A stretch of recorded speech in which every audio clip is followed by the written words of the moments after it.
The Med City is a place that becomes the last hope for some patients around the world. And doctors tend to the medical needs, but we ask who's helping their spiritual needs, the patient's spiritual needs. And Chris Rapsky joins us with a special report tonight. Yeah, guys, serious illness is more than just pressure on your body. It's Absolutely. pressure on the soul. And when you look death in the face, life is never the same. And as you'll see, parts of this story are pretty rough, but it's a story that might help you find some answers of your own.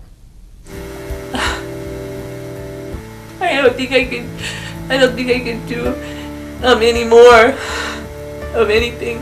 My face is puffy and ugly. My eyes are bulging out. I've got hair on my face. I can't see my regular shape of who I used to be. I just want to find out. I just want to find the girl that I used to be, and I want her back. I'm finding it hard just to suffer. To suffer, especially in a place like Rochester, Minnesota, where miracles do happen. And I'm afraid that it's going to go on, and that it's not going to get better. Cindy Finch was dying of cancer, a tumor in her chest the size of a brick. What we're going to talk about tonight are desperate prayers. That Cindy Finch is now healthy, happy, she's alive. At some point, get one of these.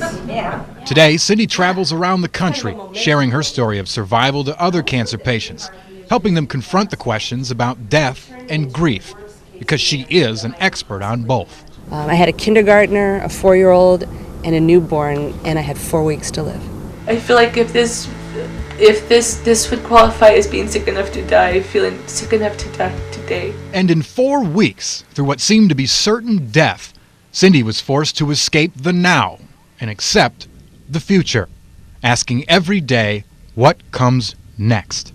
As I went into the sewer of cancer treatments, that's the only way I can explain it.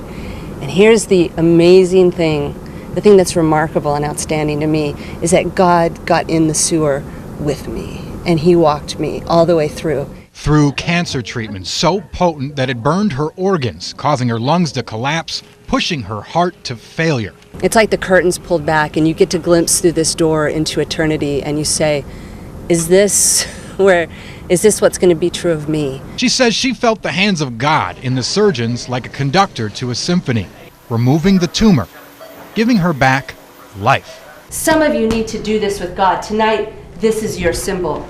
It's been 8 years since the cancer, and Cindy's mission is to help guide those thousands of patients who are at war with cancer, in the trenches, together, fighting the slow physical and spiritual battles every day.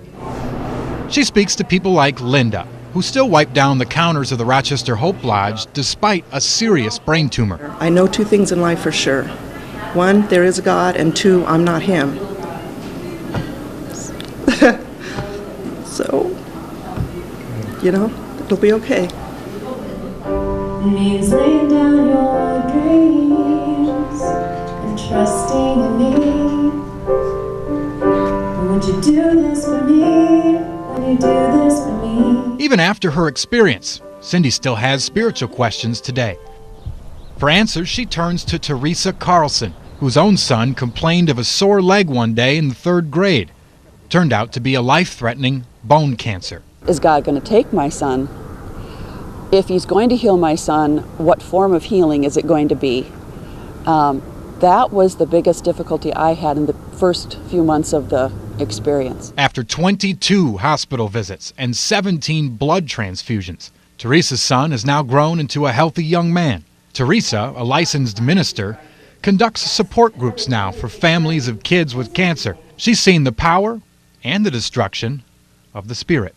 If they go in it with no faith, they're solidified in lack of faith. If they go in it with little faith, it can go either way. They can just turn their back, or they can decide, I need something greater than me. If they go in with great faith, I see them just get solid.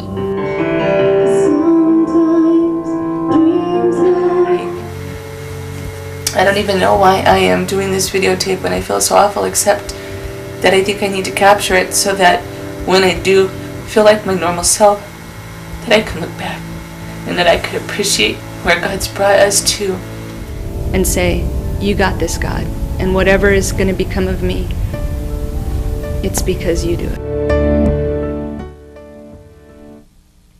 We said it was going to be a little bit rough, but Cindy taped herself at the pinnacle of her cancer, saying those things, not knowing if she would survive or not.